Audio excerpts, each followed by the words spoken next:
Hello friends, Radhe Radhe, जय श्री कृष्णा। कैसे हैं आप सब? आई होप आप सब अच्छे होंगे, स्वस्थ होंगे।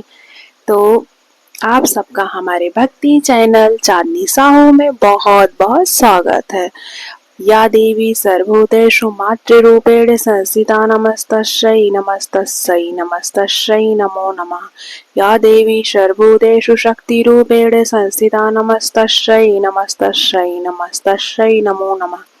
या देवी सर्वभूतेषु विद्यारूपेण संस्थिता नमस्तस्यै नमस्तस्यै नमस्तस्यै नमो नमः।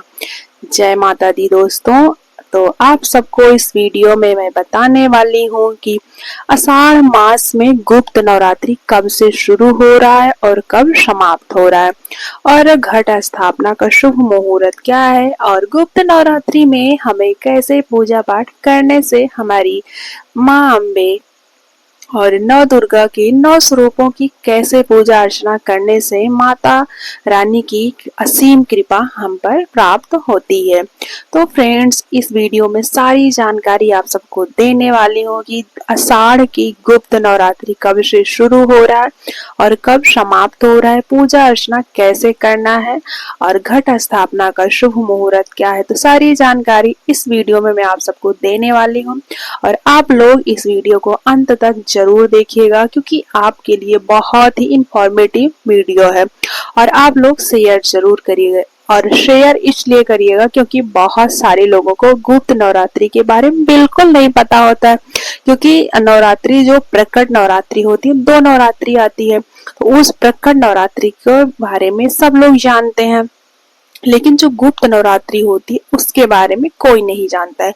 लेकिन अगर हम विधि विधान से माता रानी की पूजा करते हैं तो माता रानी की असीम कृपा हम पर बनी रहती है, और गुप्त प्रकट नवरात्रि से ज्यादा ही हमें गुप्त नवरात्रि में माता रानी से प्रसन्नता आप प्राप्त कर सकते हैं, माता रानी के करीब जा सकते हैं, माता रानी के आशीर्वाद प्राप्त कर सकते हैं और माता रानी से अपनी मनोकामनाओं की पूर्ति के लिए कामना कर सकते हैं। तो हमारी माता रानी कैसे प्रसन्न होंगी, हमारी माता रानी सभी मनोकामनाओं को कैसे पूरा करेंगी, कैसे पूजा अर्चना करना है, तो सारी जानकारी देने वाली हूँ।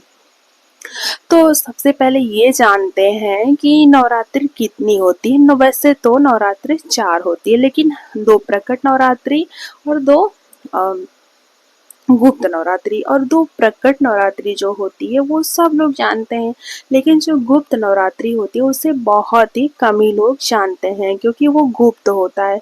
तो गुप्त नवरात्रि को गुप्त ही रखा जाता है, नाम से ही प्रतीत हो रहा है गुप्त नवरात्रि, यानी इसमें हर चीजें गुप्त रखकर की जाती हैं। और गुप्त नवरात्रि बहुत ही पावरफुल होती है। प्रकट नवरात्रि से भी ज्यादा आप माता रानी की पूजा अर्चना करके गुप्त रूप से आप माता रानी के आशीर्वाद प्राप्त कर सकते हैं। इस नवरात्रि में आप कलश भी रख सकते हैं, पूजा भी कर सकते हैं, लेकिन इसमें क्या होगा कि अगर आप कलश रखेंगे या फिर ज्वारा उगाएंगे तो सभी लोग देख लेंगे और आपसे टोका टाकी करेंगे, तो ये चीज अच्छा नहीं है। क्योंकि अगर आप गुप्त नवरात्रि का पूजा विधि विधान से कर रहे हैं तो आपको गुप्त ही सारी चीजें रखनी होंगी, क्योंकि अगर कोई जानता है आप ज्यादा ढिढोरा पीटते हैं तो आपको फल बिल्कुल भी नहीं मिलता है। तो इस चीज का आपको बहुत ही ध्यान रखना है कि आपकी पूजा को ना तो कोई देख पाए। हाँ, घर वाले देख सकते हैं, घर वाले जान सकते हैं, लेकिन बाहर आपको ढिढोरा नहीं पीटना है, क्योंकि घर वाले कहाँ जाएंगे और उनको बिना बताए या फिर उनसे छुप कर आप पूजा भी नहीं कर सकते हैं। और हो सके तो आप गुप्त ही रखें, ना ही किसी को बताएं।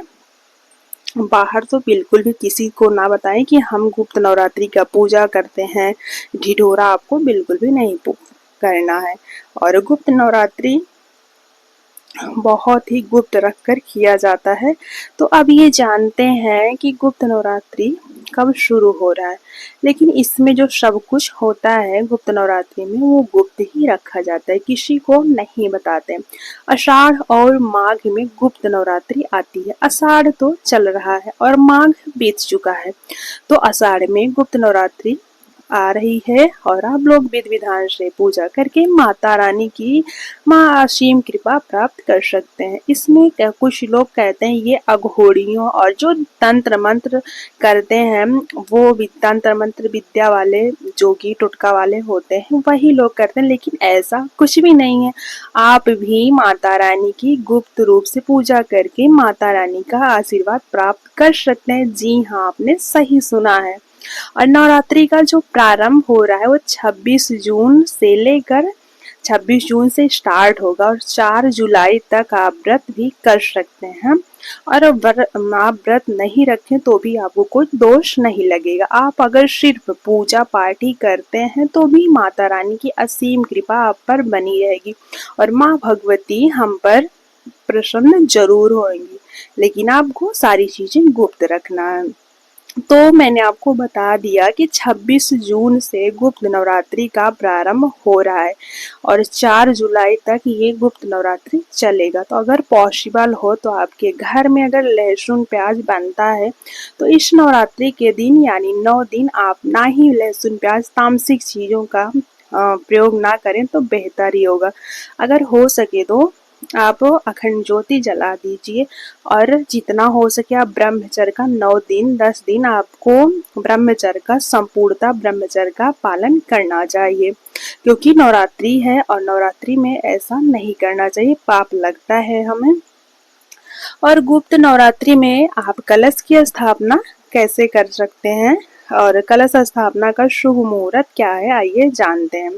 तो कलश स्थापना का जो शुभ मुहूर्त है वो 26 को सुबह 11:56 से मतलब दोपहर में 11:56 से और 12:52 तक कलश स्थापना का शुभ मुहूर्त है। प्रतिपदा तिथि में ही कलश स्थापना का किया जाता है। अगर आप कलश रखेंगे तो लोग देखेंगे, अगर पॉसिबल हो कोई ना देख पाए तो आप कलश भी रख दीजिए। और कलश स्थापना का शुभ मुहूर्त है 12 बजे से लेकर 12:52 तक। आप सुबह 26 जून को कलश स्थापना का शुभ मुहूर्त है, इस मुहूर्त में आप कलश स्थापना का मुहूर्त मतलब स्थापना कर सकते हैं। और 26 जून से लेकर 4 जुलाई तक और माँ भगवती की पूजा अर्चना, विशेष पूजा अर्चना करिए, आपको बहुत ही फल मिलेगा। क्योंकि हमारी माता रानी अपने बच्चों की रक्षा के लिए 4 बार साल भर में 4 बार अपनी पूजा लेती हैं और अपने भक्तों की सभी मनोकामनाओं को पल में ही दूर कर देती हैं। तो आप लोग माता रानी की विशेष पूजा अर्चना करिए इस नवरात्रि में और जरूर से जरूर करिए। देखिए कि क्या हम गुप्त नवरात्रि जो है हमारे लिए अच्छा होता है, तो जरूर करिएगा। आप लोग गुप्त नवरात्रि की पूजा अर्चना, दुर्गा सप्तशती का पाठ भी कर सकते हैं, आरती भी कर सकते हैं, आप विधि विधान से पूजा भी कर सकते हैं। बस आप जो भी पूजा करेंगे वो गुप्त रखेंगे। तो फ्रेंड्स, आशा करती हूँ मैंने आपको सारी जानकारी डिटेल्स में दे दिया है कि कब से स्टार्ट हो रहा है, कब से समापन हो रहा है। राधे राधे।